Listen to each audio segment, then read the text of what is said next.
এই মুহূর্তে ঢাকা বিশ্ববিদ্যালয় এলাকায় আছেন রিপোর্টার শাকির আহমেদ। সরাসরি যাচ্ছে তার কাছে। শাকির,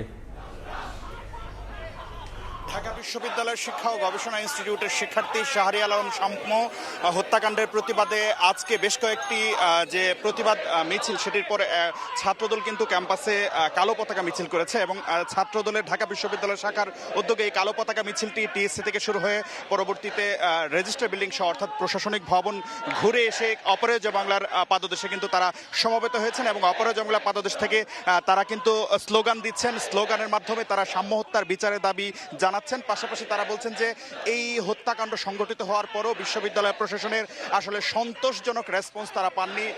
সেই জায়গা থেকে তারা বলছেন যে প্রশাসন অনেকটাই ব্যর্থ, সেই ব্যর্থতার যায় যেন প্রশাসন নেয়, সেটির জন্য তারা দাবি জানাচ্ছেন। পাশাপাশি তারা বলছেন দ্রুততম সময়ের মধ্যে সাম্য হত্যাকাণ্ডের সঙ্গে যারা জড়িত সেই সবাইকে যেন গ্রেফতার করে দৃষ্টান্তমূলক শাস্তি নিশ্চিত করা হয়, এমনটি কিন্তু দাবি জানাচ্ছেন জাতীয়তাবাদী ছাত্রদলের যে নেতাকর্মীরা। এবং তারা বলছেন যে এই 9 মাসে 2টি হত্যাকাণ্ড ঢাকা বিশ্ববিদ্যালয় ক্যাম্পাসে হয়েছে। এই প্রতিটি হত্যাকাণ্ডের জন্য সুষ্ঠু তদন্ত করার মাধ্যমে যে যারা প্রকৃত দোষী তাদেরকে যেন শাস্তির আওতায় আনা হয়। এর আগেও কিন্তু ঢাকা বিশ্ববিদ্যালয় জাতীয়তাবাদী শিক্ষকদের সংগঠন সাদা দলও কিন্তু একই দাবিতে এই ঢাকা বিশ্ববিদ্যালয় অপরাজয় বাংলার পাদদেশে তারা কিন্তু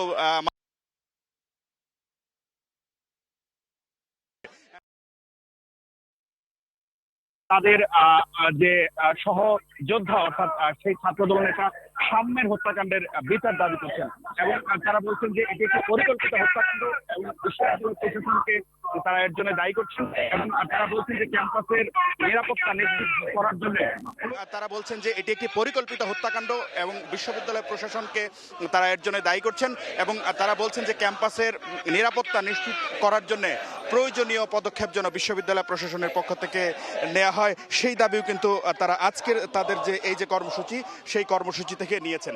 এবং তারা বলছেন যে তাদের যে বেঁধে দেওয়ার সময় রয়েছে সেই বেঁধে দেওয়ার সময়ের মধ্যে বিশ্ববিদ্যালয় প্রশাসন যদি দ্রুত সময়ের মধ্যে ব্যবস্থা না নেয় তাহলে তারা আরো কঠোর কর্মসূচিতে যাবেন। এই ছিল আমার কাছে ঢাকা বিশ্ববিদ্যালয় ক্যাম্পাসে জাতীয়তাবাদী ছাত্রদলের কালো পতাকা মিছিলের যে সর্বশেষ খবরাখবর, সেই সর্বশেষ খবরাখবর।